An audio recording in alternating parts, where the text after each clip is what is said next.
The title of this message is Daniel and the Love of God. Daniel and the Love of God. The question is, why did God love Daniel, the prophet, so much? He was one of the most treasured, loved men in the Bible, maybe the world's #1 prophet. Why did God give him such key prophecies?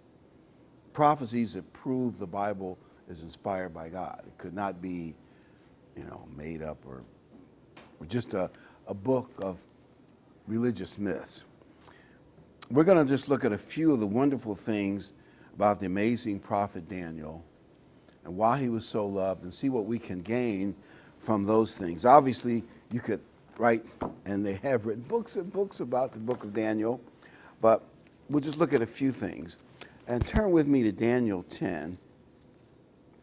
Just want to pick up the statement that Daniel was most loved by God. And Daniel 10, Daniel 10, we're going to look at verse 11. And after the great prayer that Daniel made of repentance and bringing Israel out of captivity and from exile, then the angel comes to him, verse 11, and the angel said unto me, O Daniel, a man greatly beloved, the me is of course Daniel, understand the words that I speak unto you, and stand upright, for you I am now sent.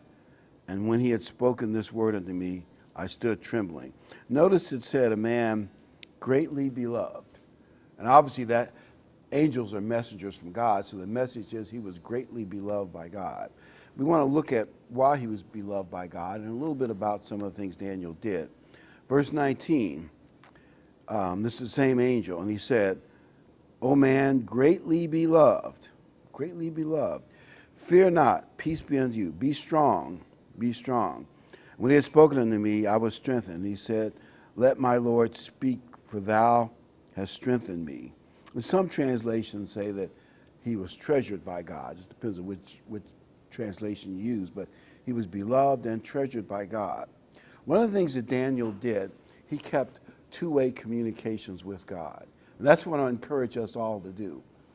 And sometimes, even if you have one formal time of prayer, at different times in your mind, you can say something positive to God in your mind. Obviously, God with his Spirit can read your mind.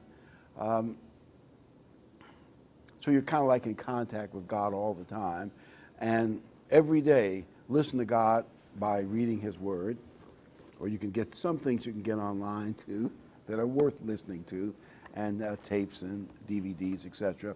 But listen to God by reading the Bible every day. Pray to God every day, two-way communications.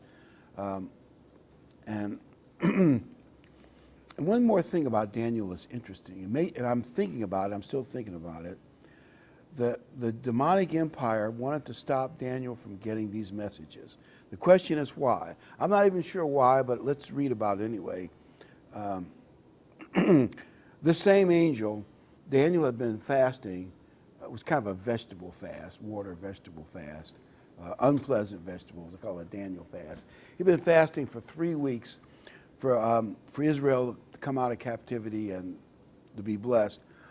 And then, verse 13, the angel says, but the prince of the kingdom of Persia withstood me 21 days.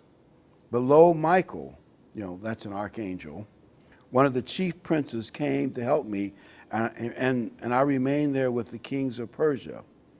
In other words, when you understand this in context, the message that God was sending Daniel by an angel was so resisted by the devil and his empire of demons that they pulled out their big guns to prevent that message from getting to Daniel. You ask yourself, why was this one message to Daniel so important? I still haven't got the full answer to that. I will be thinking about that for years. But they did. And it took the help of an archangel and this angel 3 weeks to fight their way through. It also proves that the Persian Empire and these great Gentile empires are really run by the evil spirit world. when you study the history, you can kind of see that too. All the evil things that have gone on in the world, you can kind of understand it a little bit more so.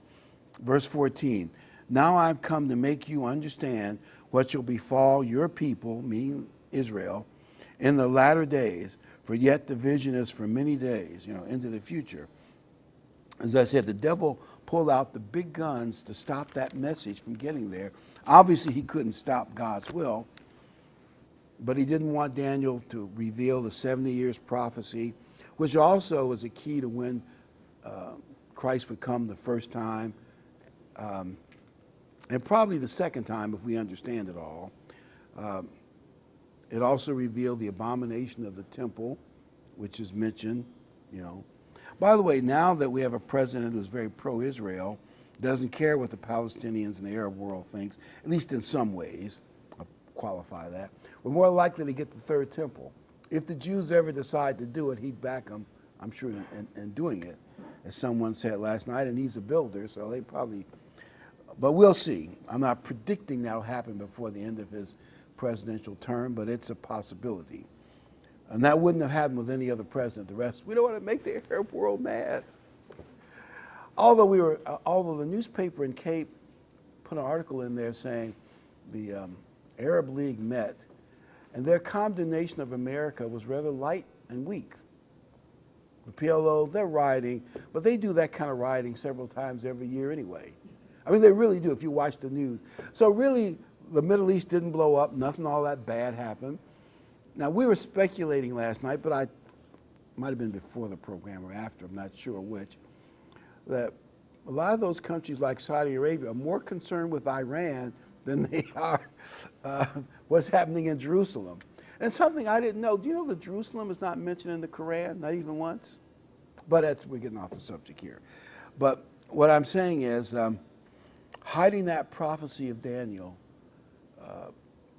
was very important to the devil. He tried to stop it. Of course, he couldn't. But for 3 weeks, they held it up. That's something. But I want to mention that one of the stories in Daniel's most famous is Daniel in the lion's den. Daniel was now one of the major 3 leaders in the new Persian Empire, because he survived from one to the next, still in the top position. And his rivals saw that he was, well, as the Bible said, he had a good spirit. The emperor soon saw he was given the best advice, and he was rising up, and he was about to make him prime minister, and the others were jealous. So they plotted this thing where you had to use the emperor as an intermediary. You had to pray to the emperor for 30 days. It's kind of a loyalty test thing. And played on his vanity so they could get Daniel, because they couldn't find any moral. No, Daniel didn't make any mistakes. They couldn't find anything wrong. Money, nothing. So the only way you can get him is on his law, on his God, the law of his God. That shows you how good Daniel was. So they plotted it, knowing what Daniel would do. Let's go to Daniel 6:10 and look at what Daniel did. And I think it's a lesson to us. Daniel 6, verse 10. Now, when Daniel knew that the writing was signed, it was now legal and couldn't be altered, he went into his house, his window being open in his chamber toward Jerusalem, because the Jews always believed to pray toward the temple in Jerusalem. And I think they still do that, at least in most places. He kneeled upon his knees 3 times a day and prayed. And notice, he gave thanks before his God as he did aforetime. In other words, even though he saw a trial coming, he still thanked God. Think about how positive that was. He saw, and he didn't hide. You think, well, why don't you pray in the basement where they can't see him? He wasn't going to be perceived as disrespecting God. That's my perspective. He might have worded it differently, but he was not going to do anything different. And he was thankful. And when we face a potential trial, we should be thankful. And that's easy to say, hard to do, but I think that would be the approach God would like. We have faith that God will get us through one way or the other. Pray every day, be thankful, listen to God, study the Bible, and on the Sabbath, join us all. We get a little extra dose of the Bible. or a little bit extra of God's word. And by the way, Daniel was blessed. Remember, the empires changed. He still came out with a top position. One of the things about Daniel that's interesting is he's very polite and diplomatic. Even as a young man, when he made probably 15, 16, or 17, when he started with Nebuchadnezzar, he was polite and diplomatic, but he was strong. In other words, he didn't offend people like some of us probably did in past times. He was diplomatic, but he stood for God. He said, I'm not going to eat this stuff. This is not appropriate for me to eat. You know, he's eating the same thing the emperor's eating. And, you know, at the minimum, he could have been kicked out of the program and sent to some much worse jobs like an assault mine, or could have been executed. But he was strong, and it worked out for him. When he stood up for God, he ended up being blessed and raised to higher and higher positions. We should stand for God, you know, as diplomatic as we can. We don't want to offend people, but be strong for God. Be thankful. And even if whatever progress we've made spiritually since our youth, be thankful. Whatever progress we've made over the years. Verse 18, chapter 6, this is Daniel in the lion den. The king went to his palace and passed the night fasting. Neither were instruments of music brought before him, and his sleep went from him. In other words, the king realized this was just a plot to get Daniel. All this stuff about being loyal and playing on my vanity, it was all to get Daniel. He didn't like it, that he'd been manipulated. Do you realize this is elevating Daniel?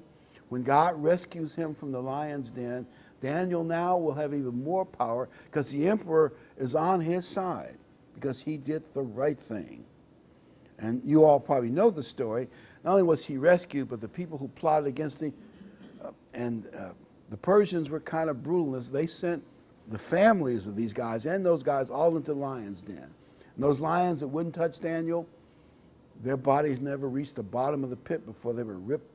Well, it's sad, but what do you think that did for Daniel's power after that was over? I imagine all the other politicians in the empire, you're going to plot against Daniel? I don't think so. And their wives say, don't you dare do that, get us in trouble.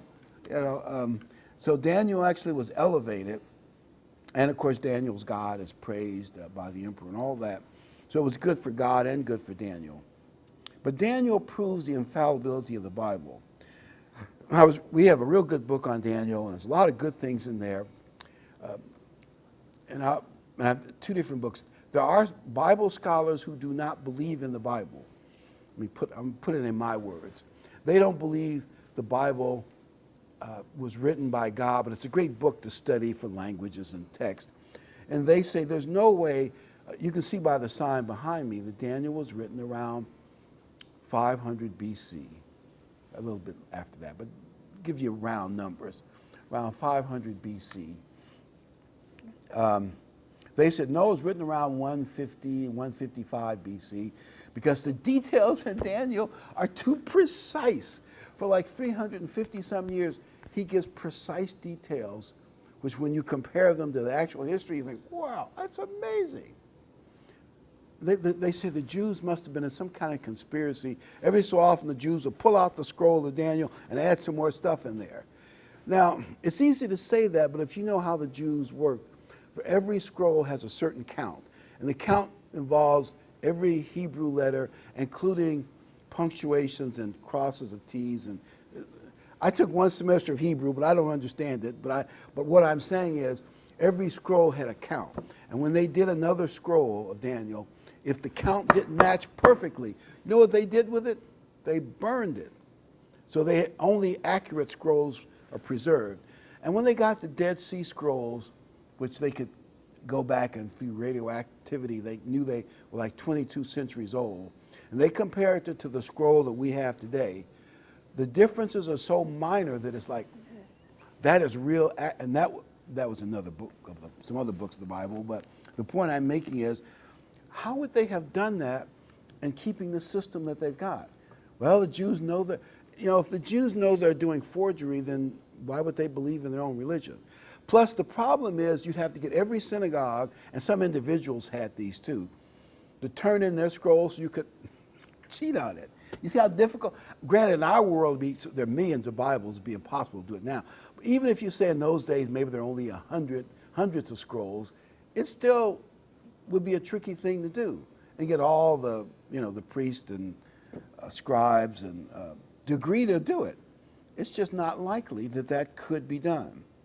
But I believe not only is Daniel, all the things that Daniel predicted up to 3.5 centuries correct, but he will be proven correct in the future. You wait and see. Let me just give another opinion here. When World War II ended, it was logical that the French would hate the Germans and Europe would be divided and all that, and America would be the single power. But not too shortly after the war, de Gaulle of France went to Germany and Italy. They signed the Treaty of Rome. I think a few other countries were involved, but the big three were Italy, France, and Germany. They created the United, well, it was actually, first it was a European trading zone, but the goal was to make it into United Europe. And they're still working at it. They're trying to force every country to do what they say, and Europe, Anyway, Europe is trying to unite, just like Daniel said. They're trying, and the treaty, the word Rome is important. They're trying to recreate the Holy Roman Empire. The key things that they don't have are the religious leader and the political leader. Now, I'm just giving an opinion. No one knows who they will be. But it's probably going to be a super pope, a bad super pope, and some charismatic political leader like Mussolini or Hitler, but better, more charismatic. And I believe, unless we die in the next few years, we're going to live to see it. Because Daniel said it 25 centuries ago. Well, let me tell you this corny story. It's a good corny story, as corny stories go. This story is called Tastes Like Chicken. A man was caught at a campsite eating a bald eagle by a forest ranger. Of course, he arrested him, and they took him to court. And the judge said, "Don't you know it's illegal to kill and eat bald eagles? They're an endangered, protected species." And the man said, "Yes, but before you give me a sentence, let me tell you what happened." He said, "I got lost in the forest. For 2 weeks, I ran out of food, had nothing to eat. I was starving, and I saw this eagle swoop in the lake and catch this fish and land on this little stump. And I thought, well, I'll throw this rock, chase the eagle away, and then I can eat the fish." And I threw the rock, but in my weakened state, I ended up hitting the eagle square in the head. Bonk! Killed him, and he threw the fish in the air, and the fish landed back in the lake and swam away. So my choice was, I could leave this dead eagle to be, just rotting on the forest floor. I thought, well, at least since he's dead, I might as well put him to use and eat him. The judge thought about it for 15 minutes and came back and said, "Well, under those circumstances, I guess you're not guilty. But tell me, what do bald eagles taste like?" And the guy said to the judge, "Well, Your Honor, it's hard to explain. It's best to be described as something between a California condor and a spotted owl."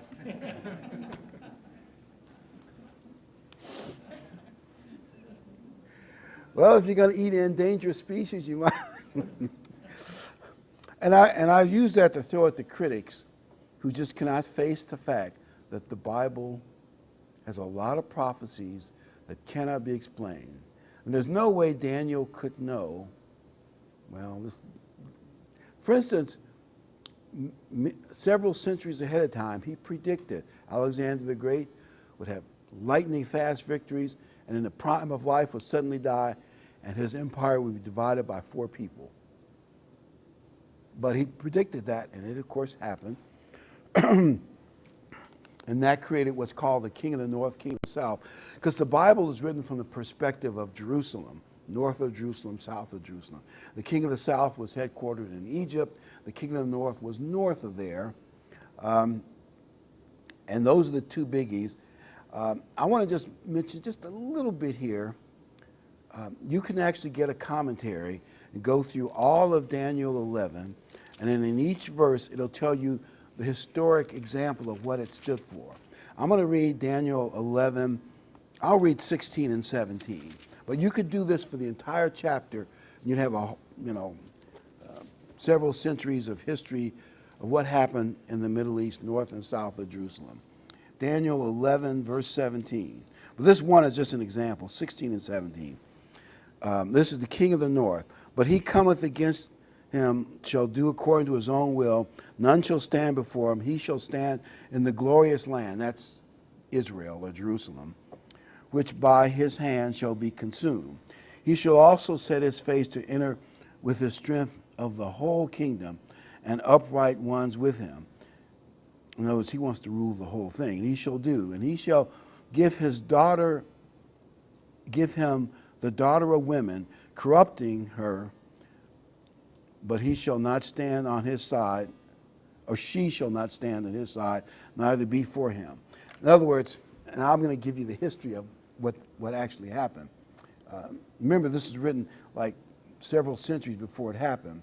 In 198 BC, the king of the north, Antiochus III, had a crushing defeat of the king of the south, and he took over the Middle East, Jerusalem, which had at that time been controlled by the king of the south. And he said, well, I want to run the whole show. I want to weaken, because every 20 years the two would fight each other. They lose a lot of young men. 20 years, they build another army up. The king of the south, king of the north kept fighting each other back and forth. He says, well, I'm going to, and I hope I get all these details straight. The new king was very young. His daughter was like 5 or 6 years older. So his daughter was Cleopatra the first, I believe, my number's right. And he said, now I'm going to force you to marry him. And as his wife, you're going to control him so that between us, father and daughter, we'll run the whole shebang. He's young and innocent, and I think he was like 16 or something, and she was like 21, or something like that. And so Cleopatra was going to run things, and she was going to run the Ptolemy Empire and control both of them. But what happened is, I'm guessing this from what I've read from the commentaries, she fell in love with him or vice versa, whatever. And over time, she became loyal to her husband and not her father. She double-crossed her father, and they prepared to build up the king of the south again and go to war with the king of the north like they always did. In other words, the daughter didn't back him. His scheme failed. There's actually all kinds of palace intrigue when you read the actual history of everything that Daniel said. Now, we could go through every verse in there and come up with a historic example that matches exactly what Daniel wrote centuries before it happened. And there's no way you can explain it. There's no way you could look up and guess. People say, well, he predicted, the empire of the Persian Empire. Maybe that you could say he could see it coming, possibly predict that. But the Greek Empire, which with Alexander the Great, like at least 2 centuries later, how could he know that? How could he even, and it actually mentions Greece in there, all the details. How could he even know that? I'm going to move to verse 31. This is where it switches all of a sudden. Verse 31 of 11. An arm shall stand on his part, and they shall pollute the sanctuary of strength, and shall take away the daily sacrifice, and they shall place the abomination that makes desolate. And then it goes on to mention that those that are strong do great things. Here's what happened. Antiochus Epiphanes, another bad king of the north, again conquers the Holy Land, and then actually he's mad because he had bad luck in his war against the king of the south, and he takes it out on the Jewish people. 160 AD, he comes in and through flattery and trickery, but at some point he turns on the Jews. He takes over their temple, has him worshipped as like a king in their temple, has a pig sacrificed on the altar, and other bad things that desecrate the temple. And then, of course, then there's another Jewish rebellion that eventually cleanses the temple, and that's how you get Hanukkah. because Hanukkah started a few days ago, as you probably know that. But here's what happens. What Daniel does is, from Antiochus Epiphanes, that means great or greater, a lofty title he gave himself. From his desecration of the temple, we jump to the end time king of the north, who will also desecrate the temple and be worshipped in the temple. It's like Daniel gives all this history up to that point, and then he jumps to this one. And by the way, the Roman Empire comes at that point and also frustrates the king of the north, and that's also in Daniel. And he jumps to that point, to the end time, and he starts talking about the temple being desecrated at the end time. So everything Daniel says, you can mark on history. Every 20 years, another war, all the palace intrigue and plots and armies, until that point. And then it leaps to the end. Now, we, of course, don't know when the end is coming, but let's go to Matthew 24. You're familiar with this verse, but I just want to mention it. Christ mentions the same thing. He goes to the same point we are. Matthew 24, verse 15. This is Christ. In my Bible, it's in red letters. So in Matthew 24, 15, Christ says, "When you therefore shall see the abomination of desolation, spoken by Daniel the prophet, stand in the holy place, whoso read, let him understand." That is one of the triggers to the end time. When that happens, there's like a countdown, so many days. Maybe we can't pin everything down, but pretty much when Christ is going to return. That is the trigger. That also proves there have to be a third temple to fulfill that abomination of desolation. But everything Daniel does proves the Bible. By the way, as I say, we could go through many verses. I want to just go through maybe just one more verse to prove a point that Daniel has been proven true. We're going to go back to Daniel 7, verse 19. Just one thing he said that has proved to be true all these centuries. Daniel 7, 19. Actually, he's talking about the 4 world empires that will rule the world. And there only have been 4. Daniel has not been wrong. Verse 19.